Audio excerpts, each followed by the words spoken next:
दलित और आदिवासी लगातार अत्याचार आज निर्दिष्ट अभियोग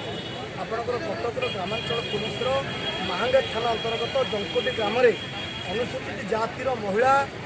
माताजी सेठी घर भितर पशि एवं राज्यर चर्चित घटना होता जो दमन मर्डर घटना जो कुलमणि बराड़ मृतक तांकर दुईटी पुओ रंजित बराड़ और रमाकांत बराड़ जड़े नोमिनी अच्छा एवं तांकर सहयोगी मैंने मिसी 27 तारीख 27/12/2020 राति दलित महिला तो घरे पशि जो भाव बर्बरित आक्रमण करागला आक्रमण घटना को आज की 15 दिन हम बीती एपर्यंत कौन कार्यानुष्ठान है ना कि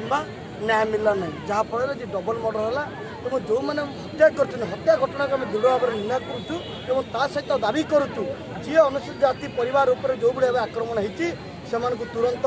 72 घंटा मध्य गिरफ्त कर तत्सहित तार परिवार को सुरक्षा सहित जो थानाधिकारी एसडीपीओ न्याय देवार खिलाफ कर विरुद्ध में अनुसूचित जाति जनजाति अत्याचार निराकरण आईन धारा उपधारा 4 अनुसार मामला रुजु कर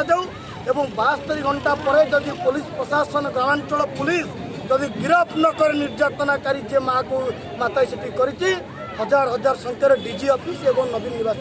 अच्छा कौन 27 तारीख जो घटना है कहीं घटला कहीं आक्रमण है आमे तो अनुसंधान जाइलु सामान्य बचसा को लेकिन 27 तारीख में घरे पशिक से मारे कुलमणि बराड़ दुईटा पुओ और तापर पुलिस जिते न्याय देलानी 271/2020 मामला है कि न्याय देलानी न्याय नवा फल डबल मर्डर पुलिस प्रशासन संपूर्ण रूपे अपारगता घटना घटे निंदा कर।